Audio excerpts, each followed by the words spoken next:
നമസ്കാരം. കണ്ണോടിക്കാം ഇന്നത്തെ പത്രങ്ങളിലൂടെ.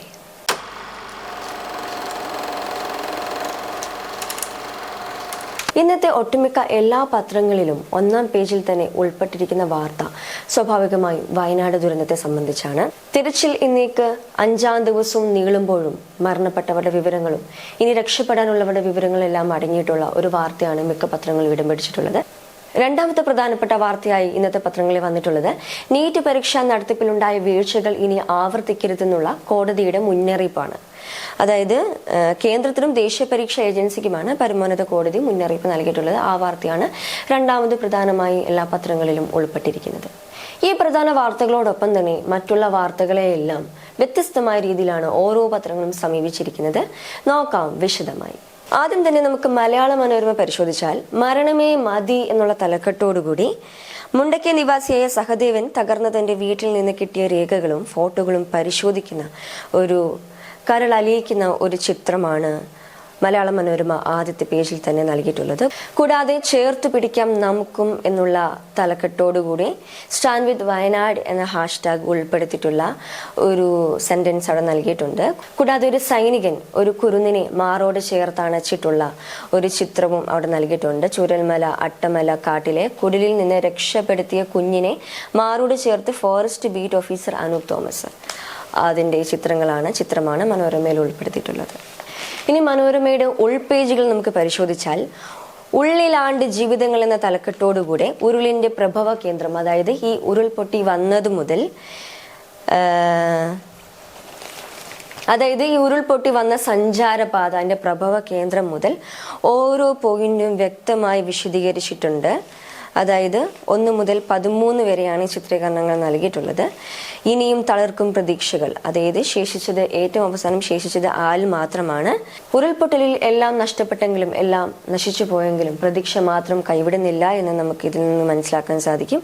ഇനിയും തളർക്കും പ്രതീക്ഷകൾ എന്നുള്ളതിലാണ് ഈ വാർത്ത വന്ന് നിൽക്കുന്നത്. 30 വർഷം ഗൾഫിൽ വിയർത്ത് പണിയെടുത്തുണ്ടാക്കിയ വീട്, ആയുഷ്കാല സമ്പാദ്യം, അനുജനും ഭാര്യയും മക്കളും അടക്കം 26 ബന്ധുക്കൾ, ഇതെല്ലാം നഷ്ടമായിട്ടുണ്ടെങ്കിലും ജീവിതം വീണ്ടും തളർക്കും, ഇനിയും ജീവിതം തിരിച്ചു പിടിക്കാം എന്നുള്ള പ്രതീക്ഷയിലാണ് ഓരോ ആൾക്കാരും വയനാട്ടിൽ മുൻപോട്ട് പോകുന്നത്. ഇനിയും അവശേഷിക്കുന്നവരുടെ ഏക പ്രതീക്ഷ അതാണ് എന്നത് വ്യക്തമാക്കുന്ന ഒരു യാത്രയുടെ ഒരു പരമ്പരയാണ് മലയാള മനോരമയിലെ ഉൾപേജിൽ നൽകിയിട്ടുള്ളത്.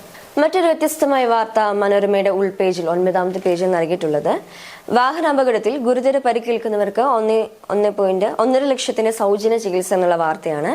അതായത് റോഡുകളിലെ അപകടങ്ങളിൽ ഗുരുതരമായോ അല്ലെങ്കിൽ അതീവ ഗുരുതരമായോ പരിക്കേൽക്കുന്നവർക്ക് പണം ഒന്നും അടയ്ക്കേണ്ട, അവർക്ക് 1.5 ലക്ഷം രൂപ വരെ സൗജന്യ ചികിത്സ ലഭിക്കുന്ന പദ്ധതിയുടെ ആദ്യഘട്ടം നടപ്പാക്കി എന്നുള്ള വാർത്തയാണ് ഒരു വ്യത്യസ്തമായ രീതിയിൽ മനോരമ ഇന്ന് നൽകിയിട്ടുള്ളത്. ഇനി നമ്മൾ കേരള കൗമുദി പരിശോധിക്കുമ്പോൾ കേരള കൗമുദിയിൽ ആദ്യം തന്നെ നൽകിയിരിക്കുന്ന വാർത്ത വയനാടിലെ ആ ദുരന്തത്തിന്റെ തീവ്രതയെ വെളിപ്പെടുത്തുന്ന ഒരു ചിത്രത്തോടുകൂടി തന്നെ കണ്ണീർ തർപ്പണം എന്ന തലക്കെട്ടോടുകൂടി നൽകിയിരിക്കുന്ന ഒരു വാർത്തയാണ്. അതായത് ഉറ്റവരുടെ മരണവിവരം അറിഞ്ഞ് പൊട്ടിക്കരയുന്ന ഒരു സ്ത്രീ, അവർ കണ്ണീർ തൂക്കി നിൽക്കുന്ന ഒരു ചിത്രമാണ്. ഏറെ ഹൃദയഭേദകമായ ഒരു ചിത്രമാണ് കേരള കൗമുദിയിലെ ആദ്യം തന്നെ നൽകിയിട്ടുള്ളത്. കൂടാതെ മരണം 319 കാണാമറയത്ത് ഇതുവരെയുള്ളത് 280 പേരാണ്. രക്ഷാദൗത്യം 5-ാം ദിവസത്തിലേക്ക് എന്ന തലക്കെട്ടോടുകൂടി മുണ്ടക്കയിൽ ജീവന്റെ തുടിപ്പ് കണ്ടെത്തിയ ഭാഗത്ത് തിരച്ചിൽ തുടരുന്ന ഒരു വാർത്ത അല്ലെങ്കിൽ ഒരു ചിത്രം ഉൾപ്പെടുത്തിയുള്ള ഒരു വാർത്തയാണ് കേരള കൗമുദിയിൽ ആദ്യം തന്നെ നൽകിയിരിക്കുന്നത്. ഞാൻ ആദ്യം പറഞ്ഞതുപോലെ തന്നെ കേരള കൗമുദിയിൽ രണ്ടാമതായി നൽകിയിരിക്കുന്ന പ്രധാനപ്പെട്ട വാർത്ത നീറ്റ് പരീക്ഷ ഒടിച്ചു വാർക്കണം, NDAക്ക് ശകാരം താക്കീത്, കടുപ്പിച്ച് സുപ്രീംകോടതി എന്ന തലക്കെട്ടോടുകൂടി സുപ്രീംകോടതി മുന്നറിയിപ്പ്, നീറ്റ് പരീക്ഷയിൽ ഇനി പാകപ്പിഴകൾ വരുത്തരുതെന്നുള്ള മുന്നറിയിപ്പ് സുപ്രീംകോടതി നൽകിയിരിക്കുന്ന ഒരു വാർത്തയാണ് കേരള കൗമുദിയിൽ രണ്ടാമതായി പ്രധാനമായി നൽകിയിരിക്കുന്ന മറ്റൊരു വാർത്ത. കൂടാതെ KC വേണുഗോപാൽ PSC അധ്യക്ഷനാകും എന്നുള്ള വാർത്തയും ആദ്യത്തെ പേജിൽ തന്നെ ഇടം പിടിച്ചിട്ടുണ്ട്. അതൊരു സൈഡിലായിട്ടാണ് നൽകിയിരിക്കുന്നത് ആ വാർത്ത. ഇനി കേരള കൗമുദിയുടെ തന്നെ ഉൾപേജ് പരിശോധിച്ചാൽ അവിടെ വ്യത്യസ്തമായി നൽകിയിരിക്കുന്ന ഒരു വാർത്ത കൗമുദിയുടെ ഫോളോ അപ്പ് സ്റ്റോറിയാണ്. അതായത് പരീക്ഷ ജയിക്കാനാകുന്നില്ല, വിദേശ MBBSകാർ ആത്മഹത്യാ വക്കിൽ. അതായത് വിദേശത്ത് MBBS പഠനത്തിനായി പോയിട്ടുള്ള വിദ്യാർത്ഥികൾക്ക് യോഗ്യതാ പരീക്ഷ പലതവണ അവർ എഴുതിയിട്ടും അവർക്ക് വിജയിക്കാനാവാതെ കടം കയറി ആത്മഹത്യയുടെ വക്കിലായിരിക്കുന്നു എന്നുള്ള ഒരു വാർത്തയാണ്. അത് കൗമുദിയുടെ ഫോളോ അപ്പ് സ്റ്റോറിയാണ്. അത് വ്യത്യസ്തമായ ഒരു വാർത്തയാണ്. മറ്റു പത്രങ്ങളിലൊന്നും കാണാത്ത വിധത്തിലുള്ള വ്യത്യസ്തത കൊണ്ടുവരാൻ കേരള കൗമുദി ശ്രമിച്ചിട്ടുണ്ട്. ഇനി നമ്മൾ ദേശാഭിമാനി പത്രത്തിലൂടെ കണ്ണോടിക്കുമ്പോൾ ആദ്യത്തെ പേജിൽ തന്നെ നൽകിയിരിക്കുന്നത് വയനാട്ടിലെ ദുരന്തമുഖത്തിൽ രാത്രി ഏറെ വൈകിയും JCB ഉപയോഗിച്ചുള്ള തിരച്ചിൽ നടക്കുന്ന ഒരു ചിത്രം ഉൾപ്പെടുത്തിയുള്ള ഒരു വാർത്തയാണ് ആദ്യത്തെ പേജിൽ തന്നെ ദേശാഭിമാനി നൽകിയിട്ടുള്ളത്. മരണം 334 കടന്നു, 14 മൃതദേഹം കൂടെ കണ്ടെത്തി തുടങ്ങിയ പല വിവരങ്ങളും ദേശാഭിമാനിയുടെ ആദ്യത്തെ പേജിൽ തന്നെ ഉൾപ്പെടുത്തിയിട്ടുണ്ട്. ദേശാഭിമാനിയുടെ കവർ പേജ് കഴിഞ്ഞ് ആദ്യത്തെ പേജിലേക്ക് നമ്മൾ വരുമ്പോൾ ഇവിടെ കൊടുത്തിരിക്കുന്ന വാർത്ത തുടുപ്പ് തേടി എന്നുള്ള തലക്കെട്ടോടുകൂടി പരിശോധന 6 സോണായി തിരിച്ച് മന്ത്രിസഭാ ഉപസമിതി മുഴുവൻ സമയം സ്ഥലത്ത് എന്ന് നൽകിയിരിക്കുന്ന ഒരു വാർത്തയാണ്. കൂടാതെ അട്ടമല റോഡിൽ ഉരുൾപൊട്ടലിൽ അടിഞ്ഞ മണ്ണും കല്ലും നീക്കി വെള്ളിയാഴ്ച മണ്ണുമാന്തി ഉപയോഗിച്ച് നടത്തിയ പരിശോധന തുടങ്ങുന്ന ഒരു ചിത്രവും ഇവിടെ നൽകിയിട്ടുണ്ട് ദേശാഭിമാനിയുടെ 1ാമത്തെ പേജിൽ. ജന്മഭൂമി പത്രത്തിലേക്ക് ഇനി നമ്മൾ കണ്ണോടിക്കുമ്പോൾ ഇനി വെല്ലുവിളി പുനരധിവാസം എന്ന തലക്കെട്ടോടുകൂടി ചൂരൽമല സ്കൂൾ റോഡിൽ NDRF സൈനികർ മണ്ണുമാന്തി യന്ത്രം ഉപയോഗിച്ച് പരിശോധന നടത്തുന്ന ഒരു ചിത്രം ഉൾപ്പെടെയുള്ള ഒരു വാർത്തയാണ് ജന്മഭൂമിയിൽ ആദ്യം തന്നെ നൽകിയിരിക്കുന്ന പ്രധാനപ്പെട്ട ഒരു വാർത്ത. കൂടാതെ വയനാടിനൊരു കൈത്താങ് എന്നുള്ള തലക്കെട്ട് ഉൾപ്പെടുത്തിക്കൊണ്ട് വയനാട് ദുരിതാശ്വാസ നിധിയിലേക്ക് സംഭാവന ചെയ്യുക എന്ന് അഭ്യർത്ഥിച്ചുകൊണ്ടുള്ള QR കോഡും ബാങ്ക് ഡീറ്റെയിൽസും അടങ്ങിയിട്ടുള്ള മറ്റൊരു വിവരവും ജന്മഭൂമി പത്രത്തിൽ 2ാമതായി കൊടുത്തിട്ടുണ്ട്. ജന്മഭൂമിയുടെ ഉൾപേജിലേക്ക് വരുമ്പോൾ അവിടെ പ്രധാനമായും കൊടുത്തിരിക്കുന്ന മറ്റൊരു വാർത്ത പട്ടികവർഗ വിഭാഗത്തിലെ പിന്നാക്കക്കാർക്ക് സംവരണം ഉറപ്പാക്കണമെന്ന് സുപ്രീം കോടതി പറഞ്ഞിരിക്കുന്ന ഒരു വാർത്തയാണ്. ജന്മഭൂമിയിൽ 10ാമത്തെ പേജിൽ വ്യത്യസ്തമായി നൽകിയിരിക്കുന്ന മറ്റൊരു വാർത്ത സാമൂഹ്യ സാമ്പത്തിക പിന്നാക്ക അവസ്ഥയുടെയും സർക്കാർ ജോലികളിലെ പ്രാതിനിധ്യക്കുറവിന്റെയും അടിസ്ഥാനത്തിൽ പട്ടികജാതി വിഭാഗത്തിലെ ജാതികളെ ഉപവിഭാഗങ്ങളായി തരംതിരിക്കാൻ സംസ്ഥാനങ്ങൾക്ക് അനുമതി നൽകി സുപ്രീം കോടതി നിർണായകമായ വിധി പുറപ്പെടുവിച്ചെന്നുള്ള വാർത്തയാണ് വ്യത്യസ്തമായി ജന്മഭൂമിയിൽ നൽകിയിരിക്കുന്ന മറ്റൊരു വാർത്ത.